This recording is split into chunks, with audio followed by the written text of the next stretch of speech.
1976년 겨울 강원 중동부 전선 낡은 16mm 영사기가 어두운 마을의 벽을 비출 때 흑백 화면 속 군복 차림의 청년들이 눈밭을 가로질러 달린다. 화면 한가운데 김윤호 일병이 철모를 비스듬히 눌러쓴 채 뒤를 돌아본다. 분대장님, 여기 뭐가 더 묻혀 있는 것 같습니다. 거친 숨소리와 함께 그의 목소리가 필름에 담긴 마지막 문장처럼 울린다. 이어지는 건 렌즈를 스치는 흰 섬광과 불규칙한 흔들림, 그리고 끊겨버린 화면뿐이다. 회관 구석, 주름 깊은 남자가 팔짱을 낀 채 스크린을 똑바로 바라본다. 옆에서 중년 여성이 낮게 묻는다. 저 사람이 우리 오빠 맞습니까? 남자는 잠시 숨을 고른 뒤 짧게 대답한다. 예, 30년 전에 제가 잃어버린 일병입니다. 필름통을 감싸 쥔 그의 손등에는 굳은 살과 함께 오래된 흉터가 남아있다. 오늘 상영이 끝나면 이 필름은 다시 상자에 들어가 가족에게 건네질 것이다. 하지만 이 낡은 군용 필름 한 통이 뒤집어 놓을 것은 한 집안의 기억만이 아니었다. 영상 시청 전 무료로 하실 수 있는 구독과 좋아요 부탁드립니다. 댓글에 몇 년도에 군 생활을 하셨는지 남겨주시면 반갑게 인사드리겠습니다. 영상 시작합니다. 나는 2006년 늦가을 서울 변두리 작은 철물점 뒤편 창고에서 전화를 받았다. 수화기 너머로 떨리는 여성의 목소리가 들렸다. 최상철 분대장님이십니까? 라는 질문에 나는 한참을 망설였다. 그 호칭을 들은 게 30년 만이었기 때문이다. 전화를 건 사람은 김윤정이라고 했다. 김윤호 일병의 여동생. 나는 손에 쥔 몽키 스패너를 작업대에 내려놓고 천천히 입을 열었다. 그 이름을 입 밖에 내는 것도 30년 만이었다. 김윤정은 국방부 기록보존소에서 택배가 왔다고 말했다. 군청색 등기 상자 안에 필름 통이 들어 있었고 안내문에는 1976년 아버님 관련 영상기록 추가 발견이라고 적혀 있었다는 것이다. 나는 그 순간 온몸이 얼어붙는 걸 느꼈다. 영상기록이라니. 그때 우리 GOP-27호 초소에는 카메라 같은 건 없었다. 있었던 건 M16 소총과 PRC-77 무전기, 그리고 끝없는 눈보라뿐이었다. 김윤정은 아버지가 오래된 단층집 마당에서 상자를 발견했고 본인이 대신 전화를 걸었다고 했다. 분대장님 주소를 어떻게든 찾아내는 데 사흘이 걸렸다고 했다. 아버지가 이 필름을 보기 전에 분대장님께 먼저 여쭤봐야 할 것 같다는 말이었다. 나는 대답 대신 긴 한숨을 내쉬었다. 창고 안 형광등이 깜빡거리며 불안정한 빛을 쏟아냈다. 그리고 물었다. 필름통 옆에 다른 건 없었습니까? 김윤정은 잠시 침묵하더니 군번줄 조각이 있었다고 답했다. 녹슨 금속 조각의 숫자가 희미하게 새겨져 있었다고. 나는 그 숫자를 듣지 않아도 알고 있었다. 76-762만 9514점. 김윤호 일병의 군번이었다. 안내문에는 다른 내용도 있었냐고 물었더니 김윤정은 종이를 바스락거리는 소리와 함께 읽어내려갔다. 해당 영상은 1976년 2월 당시 미 공군 정찰기가 촬영한 열화상 기록의 일부이며 최근 기밀 해제 과정에서 발견되었다는 내용이었다. 나는 수화기를 쥔 손에 힘이 들어가는 걸 느꼈다.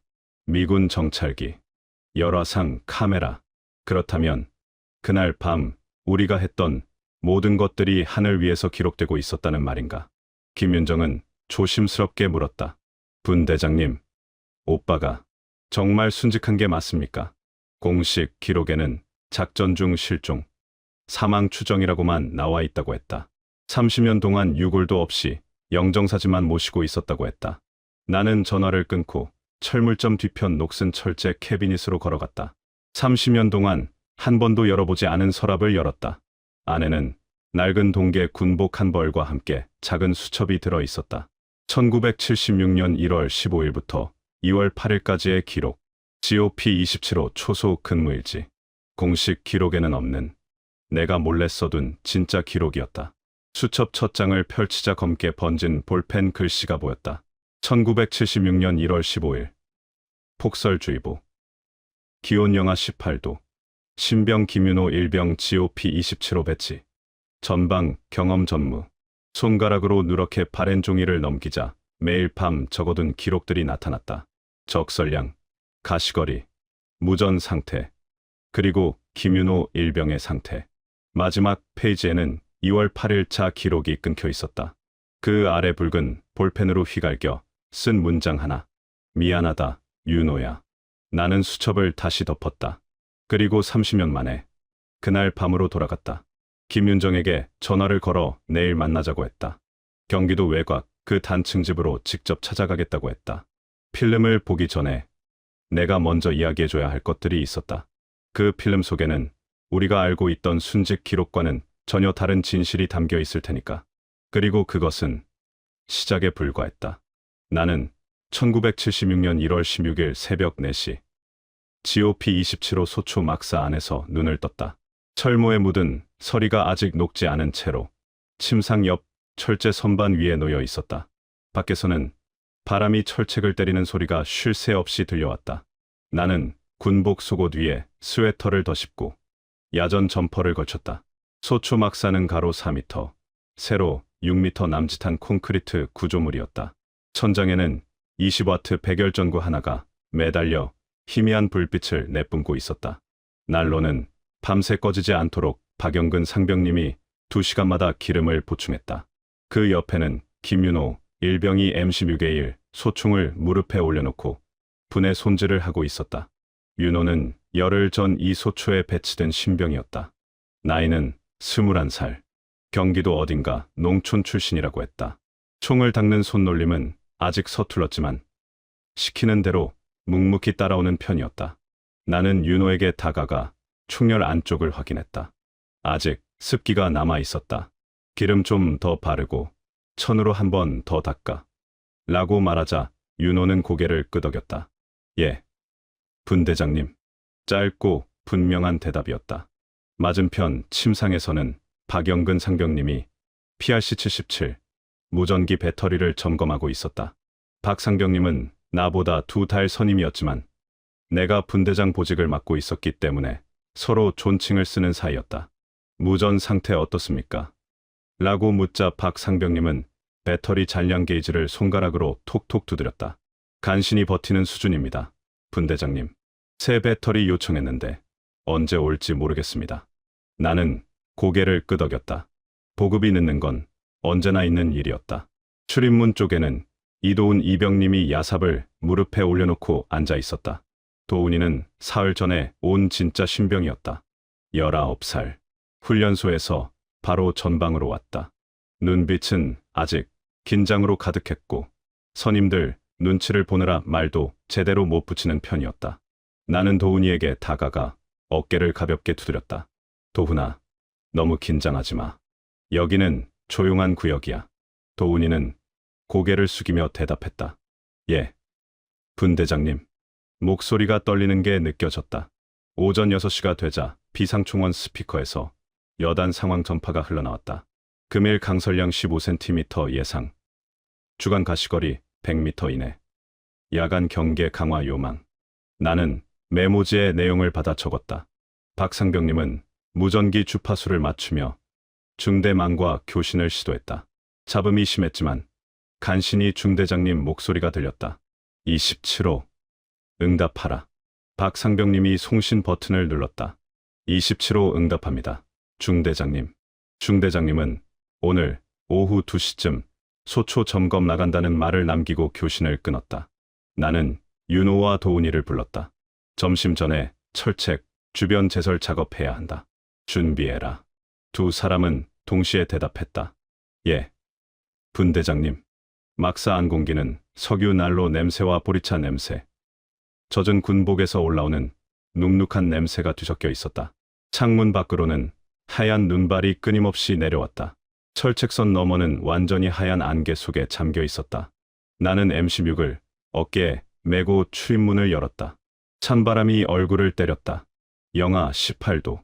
체감온도는 그보다 훨씬 낮았다. 윤호와 도훈이가 야삽을 들고 뒤따라 나왔다. 철책까지는 막사에서 50m 거리였다. 눈은 무릎까지 쌓여 있었다. 우리는 말없이 눈을 치우기 시작했다. 삽질 소리와 거친 숨소리만이 하얀 공간을 채웠다. 1시간쯤 지났을 때 윤호가 땀을 닦으며 물었다. 분대장님, 여기는 항상 이렇게 조용합니까? 나는 삽질을 멈추고 철책 너머를 바라봤다. 조용한 게 좋은 거야, 윤호야. 윤호는 고개를 끄덕였지만 눈빛에는 뭔가 불안한 기색이 남아 있었다. 그날 저녁, 우리는 막사로 돌아와 간단한 저녁을 먹었다. 통조림 햄과 라면, 박상병님이 끓인 보리차를 나눠 마셨다. 난로 불은 여전히 타오르고 있었다. 나는 오늘 밤 경계 편성표를 다시 작성했다. 첫 번째 조는 나와 박상병님, 두 번째 조는 윤호와 도훈이. 윤호에게 말했다. 오늘 밤 내가 철책 쪽 초소 서는 거야. 도훈이랑 같이. 윤호는 긴장한 표정으로 대답했다. 예, 분대장님, 조심하겠습니다. 나는 윤호의 어깨를 두드렸다. 겁먹지 마. 뭔가 이상하면 바로 무전쳐. 그날 밤은 평범한 전방의 야간처럼 시작됐다. 하지만 그것은 30년 뒤까지 이어질 기록의 시작점이었다. 사흘이 지난 1월 19일 새벽 2시 10분. 철책 근무를 마치고 돌아온 박영근 상병님이 막사 문을 열며 다급하게 말했다. 분대장님, 한번 철책 구간 눈 상태가 이상합니다. 나는 침상에서 일어나 야전 점퍼를 걸쳤다. 박 상병님은 손전등을 켜며 설명을 이어갔다. 철책 아래쪽으로 눈이 눌린 자국 같은 게 길게 이어져 있었다는 것이다. 동물 같지는 않았다고 했다. 나는 즉시 PRC-77 무전기를 들고 소대 본부에 보고를 올렸다.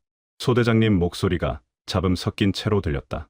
27호, 정확한 위치 보고하라. 나는 지도를 펼쳐 철책 한 번과 두 번 구간 사이, 배수로 아래쪽이라고 답했다. 소대장님은 잠시 침묵하더니 지시를 내렸다.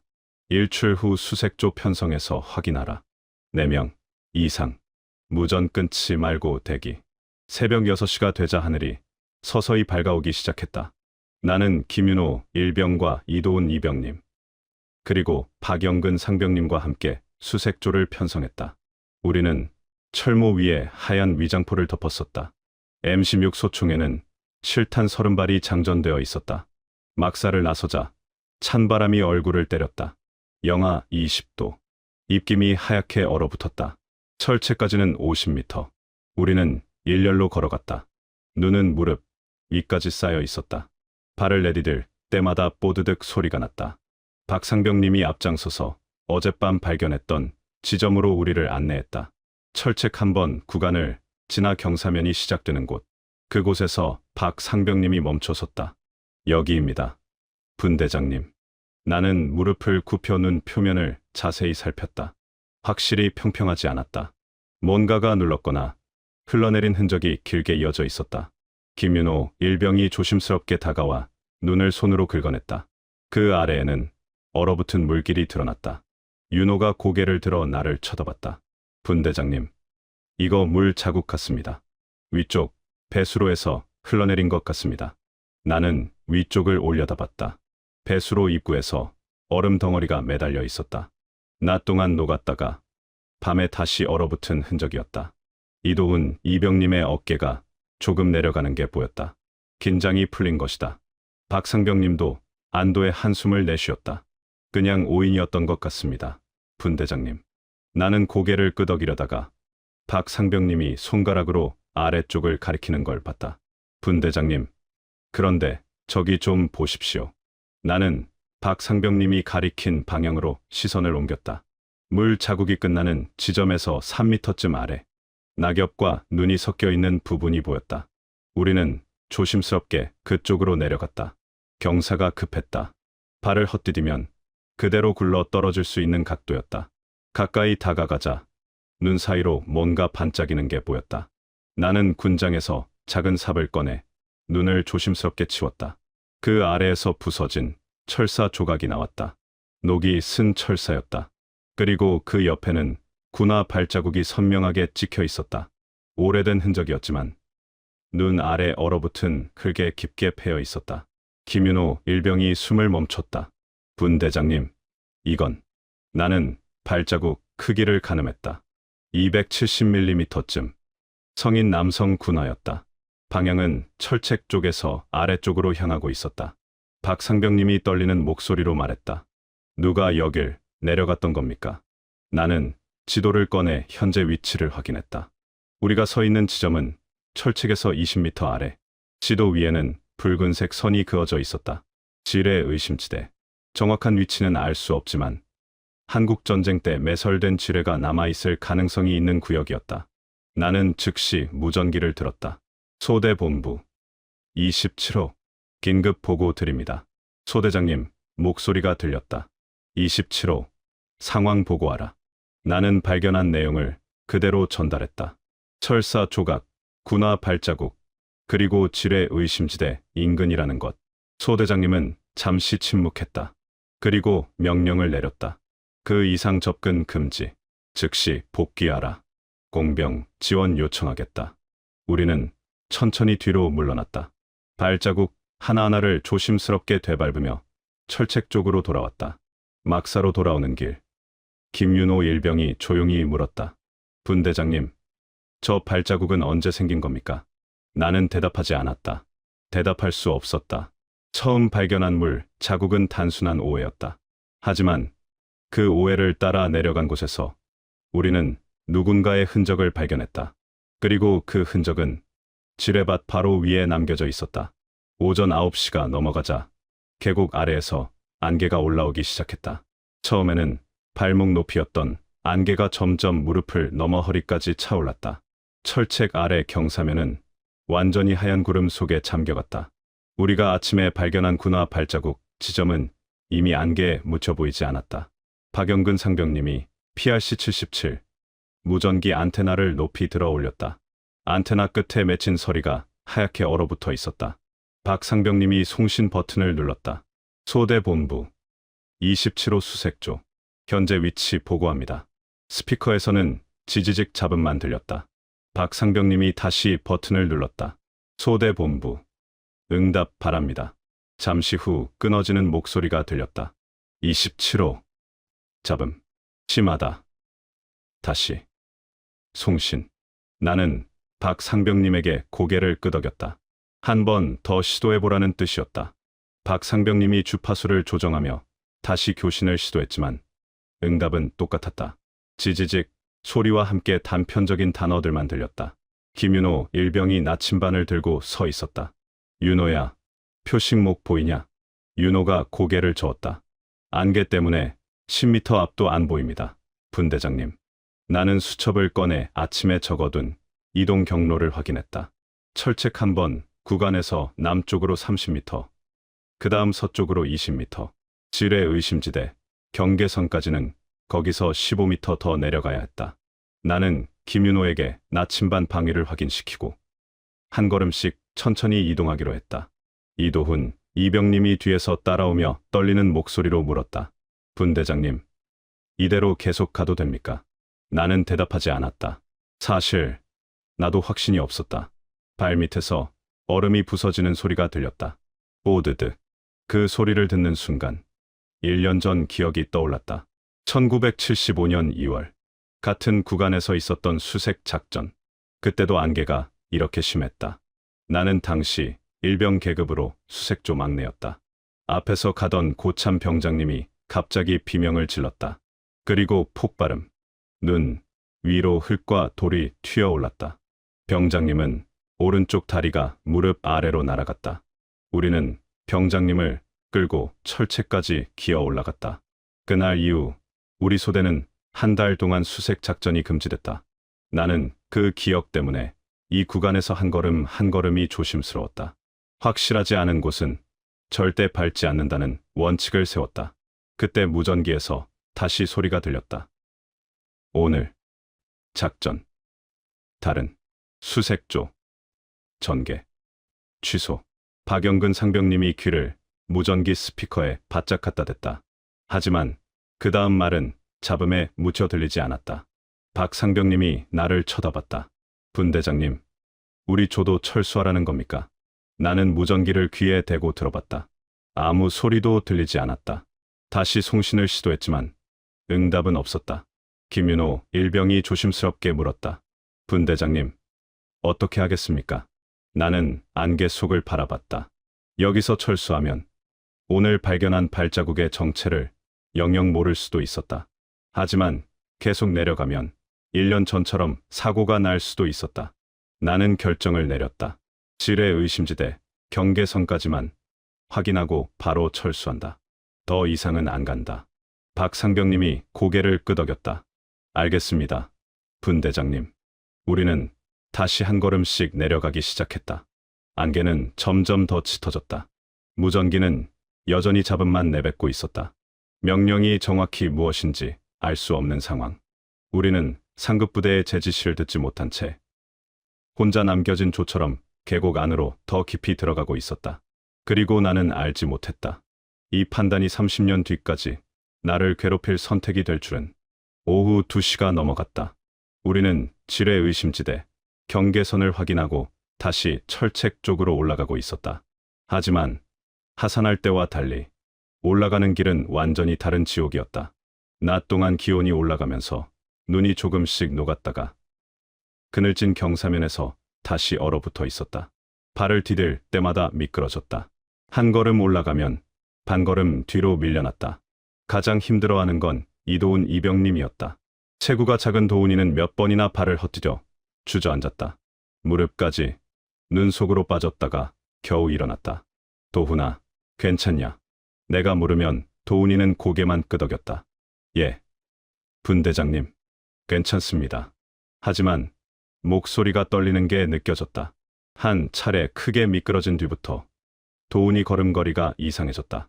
왼쪽 발목을 제대로 못 쓰는 것 같았다. 체중을 실을 때마다 짧은 신음이 새어나왔다. 나는 대열을 멈추고 도훈이에게 다가갔다. 발목 다쳤냐? 도훈이가 고개를 저었다. 아닙니다. 분대장님, 계속 갈 수 있습니다. 거짓말이었다. 전투화를 보니 물이 철철 넘치고 있었다. 눈이 스며들어 양말까지 완전히 젖은 상태였다. 나는 박영근 상병님을 불렀다. 박 상병님, 앞은 내가 간다. 도훈이는 김일병 뒤에 붙여라. 박 상병님이 고개를 끄덕였다. 알겠습니다. 분대장님. 우리는 다시 이동을 시작했다. 하지만 도훈이 걸음은 점점 느려졌다. 체온이 떨어지는 게 분명했다. 입술이 파래지고 있었다. 10분쯤 더 올라갔을 때 나는 다시 멈춰섰다. 잠깐 쉬자. 우리는 바위 옆에 앉았다. 도훈이는 전투화를 벗으려 했지만 손이 떨려서 끈을 제대로 못 풀었다. 김윤호 일병이 다가가 도훈이 전투화 끈을 대신 풀어줬다. 그리고 자신의 전투화도 벗었다. 윤호야, 뭐 하냐? 내가 물었지만 윤호는 대답 대신 자신의 군용 양말과 방한덮버선을 벗었다. 그리고 도훈이의 젖은 양말을 벗겨냈다. 도훈이 발은 새하얗게 질려 있었다. 윤호가 자신의 마른 양말을 도훈이에게 신겼다. 그리고 도훈이의 젖은 양말을 자기가 신었다. 박영근 상병님이 물었다. 김, 일병, 너는 괜찮냐? 윤호가 발가락을 한 번 구부렸다 폈다. 전투화는 아직 멀쩡합니다. 박 상병님. 나는 윤호를 말리려다가 입을 다물었다. 이미 양말을 바꿔 신은 뒤였다. 윤호의 발은 이제 얇은 젖은 양말 한 겹만 남았다. 전투화를 다시 신을 때 윤호 얼굴이 잠깐 일그러졌다. 차가운 게 느껴지는 모양이었다. 하지만 윤호는 아무 말도 하지 않았다. 우리는 다시 일어섰다. 무전기에서는 여전히 잡음만 들렸다. 박 상병님이 배터리 잔량을 확인했다. 30% 남았습니다. 분대장님. 나는 고개를 끄덕였다. 아껴 써라. 안개는 여전히 짙었다. 지원은 오지 않았다. 우리는 내 명뿐이었다. 서로의 숨소리와 철모에 떨어지는 얼음 부딪히는 소리만 들렸다. 오드드. 찰칵. 하. 나는 앞장서서 한 걸음씩 올라갔다. 발 밑에서 얼음이 깨지는 소리가 계속 들렸다. 뒤에서 윤호가 따라왔다. 그 뒤로 도훈이와 박 상병님이 왔다. 철책까지는 아직 200m쯤 남았다. 나는 그때 몰랐다. 김윤호 일병 사망 처리라는 네 글자가 이 구간 어딘가에서 이미 시작되고 있었다는 것을. 30년 뒤 나를 찾아올 필름, 속 기록이 바로 이 순간을 담고 있을 거라는 것을. 오후 3시 10분. 우리는 드디어 철책이 보이는 지점까지 올라왔다. 안개가 조금씩 걷히기 시작했다. 철책 너머로 소초 막사의 윤곽이 희미하게 보였다. 나는 안도의 한숨을 내쉬었다. 이제 100m만 더 올라가면 됐다. 그때 철책 위쪽에서 낯선 소리가 들렸다. 드르륵, 드르륵. 기계 돌아가는 소리 같았다. 나는 고개를 들어 철책 너머를 바라봤다. 한 병사가 카메라 같은 걸 들고 서 있었다. 16mm 핸드카메라였다. 사단 공보실에서 온 사진병인 것 같았다. 박영근 상병님이 내 옆으로 다가왔다. 분대장님, 저게 뭡니까? 훈련 기록 촬영인 것 같습니다. 나는 대답했다. 상급 부대에서 내려온 거겠지. 신경 쓰지 마. 우리는 다시 철책을 향해 올라가기 시작했다. 사진병은 계속 카메라를 돌렸다. 우리의 움직임을 찍고 있었다. 흰 위장복, 지뢰 경계 표지판, 철책 아래 경사면. 모든 게 프레임 안에 담기고 있었다. 김윤호 일병이 앞서 걸어가다가 갑자기 멈춰섰다. 윤호야, 왜 그래? 내가 물었다. 윤호가 눈 쌓인 지점을 가리켰다. 분대장님, 여기 뭔가 있습니다. 나는 윤호에게 다가갔다. 눈과 흙이 살짝 패인 곳에 금속 물체가 비스듬히 드러나 있었다. 반쯤 녹슨 금속이었다. 윤호가 조심스럽게 눈을 치웠다. 그리고 소리쳤다. 분대장님, 여기 탄피 같은 게 또 나옵니다. 위쪽에서 카메라 앵글이 급히 아래로 내려왔다. 사진병이 우리를 클로즈업으로 찍고 있었다. 나는 급히 윤호 쪽으로 달려갔다. 그때 철책 위에서 소대장님 목소리가 들렸다. 27호. 더 이상 내려가지 말고 거기서 표시만 해. 나는 윤호에게 손짓을 했다. 윤호야, 그만 만지고 물러서. 하지만 윤호는 이미 무릎을 굽히고 금속 물체를 자세히 보고 있었다. 분대장님, 이거 탄피가 아닌 것 같습니다. 나는 가까이 다가가 금속을 봤다. 순간 온몸이 얼어붙었다. 그것은 탄피가 아니었다. 반쯤 드러난 원통형 금속, 위쪽에 작은 돌기, 지뢰 내관 보호캡이었다. 윤호야, 나는 소리쳤다. 당장 물러서. 하지만 윤호는 이미 손을 뻗어 눈을 더 치우고 있었다. 잠깐만 더 확인하겠습니다. 분대장님. 윤호의 손가락이 금속에 닿는 순간 세상이 하얗게 변했다. 쾅. 엄청난 폭발음과 함께 눈과 흙이 사방으로 튀었다. 나는 뒤로 날아가 넘어졌다. 귀에서는 삐 소리만 울렸다. 아무것도 들리지 않았다. 눈을 뜨자 하얀 연기가 피어오르고 있었다. 윤호가 있던 자리에는 커다란 구덩이만 남아 있었다. 윤호야. 나는 소리쳤지만 내 목소리도 들리지 않았다. 박영근 상병님과 이도훈 이병님이 달려왔다. 박 상병님이 내 어깨를 흔들었다. 입만 움직이는 게 보였다. 분대장님. 분대장님. 나는 일어나려 했지만 다리에 힘이 안 들어갔다. 철책 위에서 소대장님과 다른 병사들이 내려왔다. 사진병은 카메라를 바닥에 떨어뜨린 채 멍하니 서 있었다. 필름은 끊어져 땅에 늘어져 있었다.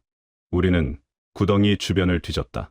찢어진 위장복 조각이 나왔다. 피가 묻은 군장 조각이 나왔다. 하지만 윤호는 없었다. 몸도, 팔도, 다리도 없었다. 소대장님이 무전기를 들었다. 여단, 긴급 보고, GOP 27호 수색조, 지뢰 폭발 사고 발생, 김윤호 일병 실종. 그날 밤, 소대장님은 보고서를 썼다. 실종 후 사망 추정, 지뢰 의심 지역, 무단 접근. 상급 부대에서는 더 이상 조사하지 말라고 지시했다. 사고 원인을 따지면 책임 소재가 복잡해진다는 이유였다. 김윤호 일병은 그렇게 행정상 사망 처리됐다. 유골도 없이 영정사진만 남긴 채 사진병이 찍은 필름은 연대 작전과로 보내졌다. 다른 교육용 필름들과 함께 상자에 담겼다. 그리고 아무도 찾지 않는 기록 보존소 구석으로 밀려갔다. 30년 동안 잠들기 위해서 2006년 늦가을 나는 경기도 외곽 단층집 거실에 앉아 있었다. 김윤정과 그의 아버지 앞에서 테이블 위에는 국방부 기록 보존소에서 보낸 회색 필름 통이 놓여 있었다. 김윤정이 조심스럽게 물었다. 분대장님, 이 필름을 보셔야 할 것 같습니다. 나는 고개를 끄덕였다. 알겠습니다. 김윤정은 작은 프로젝터를 거실 한쪽에 설치했다. 국방부에서 함께 보낸 장비였다. 필름을 프로젝터에 걸고 전등을 껐다. 벽에 하얀 화면이 나타났다. 드르륵 소리와 함께 영상이 시작됐다. 1976년 1월. 눈 덮인 철책. 흰 위장복을 입은 수색조. 나는 숨을 멈췄다.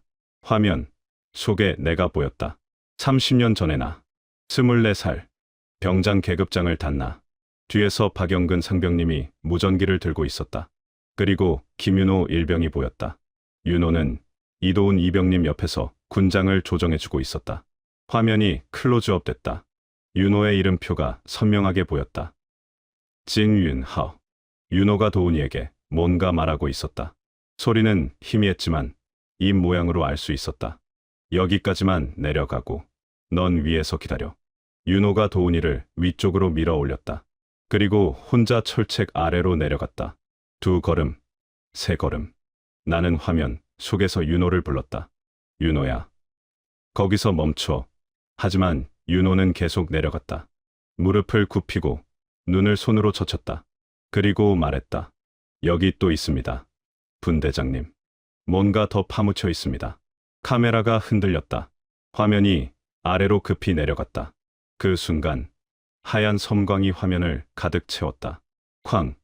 필름이 흔들렸다. 까맣게 타들어 가듯 화면이 어두워졌다.